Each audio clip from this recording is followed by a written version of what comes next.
ঈদুল আজহার বাকি আর মাত্র ৮ দিন, আর এরই মধ্যেই রাজধানীর হাটে আসছে পশু। ঢাকা উত্তর সিটি কর্পোরেশনের উত্তরা দিয়াবাড়ি হাট থেকে হাটের সবশেষ পরিস্থিতি জানাতে আমাদের সাথে সরাসরি যুক্ত হচ্ছেন সহকর্মী আরিফুল ইসলাম। আরিফ, কোরবানি উপলক্ষে হাটে পশু বিক্রি কেমন দেখছেন?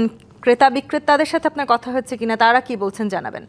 দেখুন, শুরুতে এই যে প্রশ্নটা করছেন যে আসলে কেনাবেচা কেমন হচ্ছে, তো নিয়ে আমি যদি একটু বলতে চাই যে কেনাবেচা এখনও শুরু হয়নি, কারণ উত্তর সিটির যে নির্দেশনা ছিল সেটা হচ্ছে 24 তারিখ থেকে কেনাবেচা শুরু হবে। তার মধ্যে আমরা দেখেছি ইতিমধ্যেই দুটি গরু বিক্রি হয়ে গেছে, কোরবানি পশু বিক্রি হয়েছে। আমি দেখানোর চেষ্টা করছি যে এই উত্তরা দিয়াবাড়ি কোরবানি পশুর হাট আপনার পুরো বলা যায় যে কোরবানি পশুতে ভরে গেছে, এবং কি ক্রেতার সমাগমটা আমরা সকালবেলা যেমন তেমন বিকেল পর থেকে কিন্তু ক্রেতার সমাগমের পাল্লাটাও কিন্তু ভারী হয়েছে। সবাই আসছেন, দেখছেন, যাচাই করছেন, দাম কষাকষি করছেন, সেই বিষয়গুলো কিন্তু আমরা দেখতে পেরেছি। এবং কি সে কারণে বলাই যায় যে কোরবানি পশুর হাটের যে কেনাবেচা সেটা কিন্তু দর কষাকষি পর্যন্তই এখনও আছে, এমনকি পুরোটা বলা যায় যে জমে উঠতে শুরু করেছে, সেটা আমরা বলতে পারি। এমনকি বিভিন্ন নামে বাহারি দামের বাহারি রঙের কোরবানি পশু উঠেছে। এই আমরা যে কয়েকটি গরু দেখাচ্ছি, এখানে হচ্ছে নাটোর থেকে 13টি গরু এসেছে, তার মধ্যে কয়েকটি নাম রয়েছে। এটা যেটা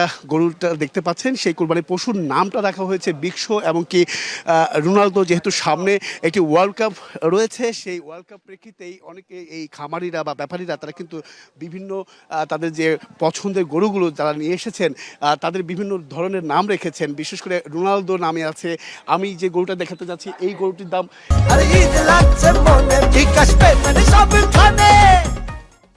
এই গরুটি আপনার হচ্ছে মেসি বলা হচ্ছে এই গরুটি, এমনকি এক একটা এক এক ধরনের দাম। সর্বোচ্চ দাম যেটা তারা চাইছেন এই গরুগুলোর মধ্যে সবচেয়ে যেটা হচ্ছে বিক্সো এবং কি আলিবাবা, এই দুটি গরুর দাম প্রায় তারা যাচ্ছেন 7 থেকে 7.5 লাখ টাকা, এবং কি দামও প্রায় উঠেছে 4 লাখ টাকা পর্যন্ত।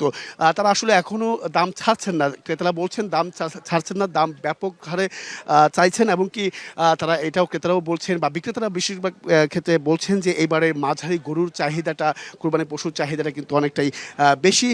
সেই প্রেক্ষিতে বড় গরুর দিকে আসলে আগ্রহটাও কিন্তু মানুষের খুব একটা এখন আপাতত নেই, যেহেতু আপনি জানেন যে রাজধানীতে বলা যায় যে রাখার যে ব্যবস্থা সেটা নেই।